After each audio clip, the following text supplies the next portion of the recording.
everybody, this is Silver from EggFeathers Homestead. Today I am going to make goulash for the freezer. I've been making a lot of canned things because I didn't have freezer space, but I actually spent some time organizing my freezers and I found some treasures I forgot about and Magnus wants to see, but not right now.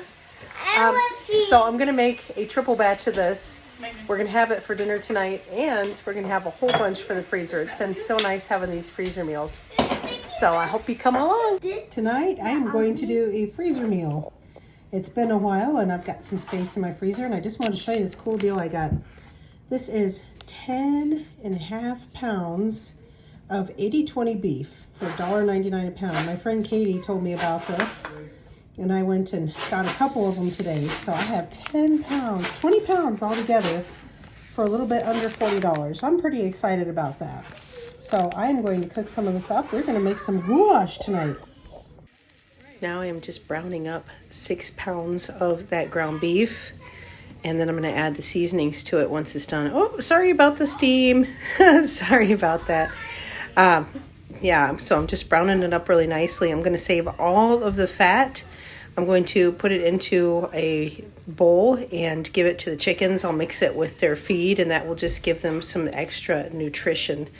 They love it when they get treats like this. So it makes me really happy because those drippings don't go down the sink. They go to our chickens, which give us eggs, and that's awesome. All right, so the mix I have going in here, if you were doing a single batch, you would have 3 bay leaves, 1 teaspoon seasoned salt, 2 tablespoons of Italian seasoning.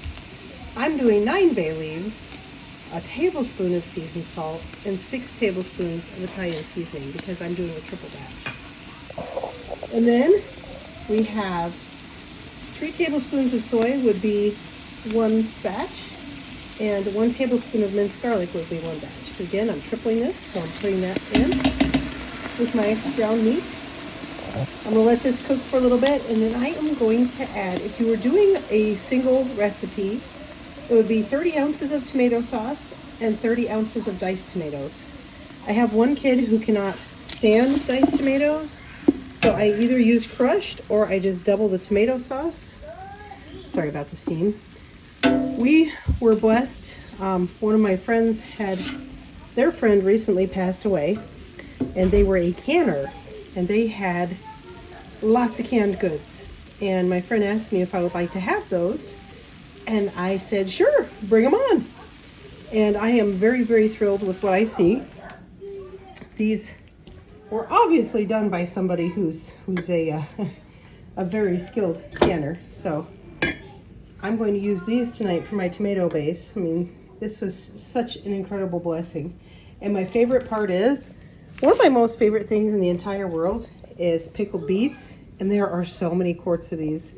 So I hope that he is smiling down because we are very blessed by this and we are going to use it. And you can see in the background here, I've been cutting up my ground beef while I'm cooking and I'm portioning it out into 3-pound packages.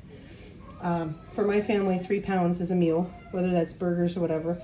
So anyway, I'm going to use these for my tomato sauce and tomato paste. There's pasta sauce, what seems like some kind of a chili base, just some tomato, and yeah, they taste delicious. I'm just so thrilled. So I'm gonna pour these in a minute when the beef finishes browning.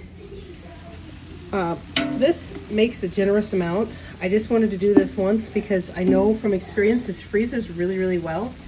When I cook the macaroni noodles, I will not cook them completely, like until they're mush, because these are gonna go into baking dishes, and if you cook them that far before you freeze them, you're gonna get a mush pile when you bring them out. So make sure that you do these al dente. And then, so we're doing all that tomato sauce, and then we will be doing, if you're doing a single batch, it will be 3 cups of water. So I'll do a total of 9. This recipe is amazing, and like I said, I can't take any credit for it.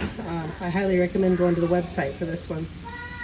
Okay, so I've had this boiling for a little bit, and now I am adding 3 pounds of goulash. It calls for 2 cups to a pound. Actually, these boxes are a little bit over a pound. I have to tell you, these came from Dollar Tree, and these are really good. Like, this is really good pasta. 20 ounces of macaroni for $1.25. That's a pretty good deal. So I definitely stock up a lot on those. I like to have a lot of macaroni noodles on hand because it makes awesome fresh macaroni and cheese. It makes goulash.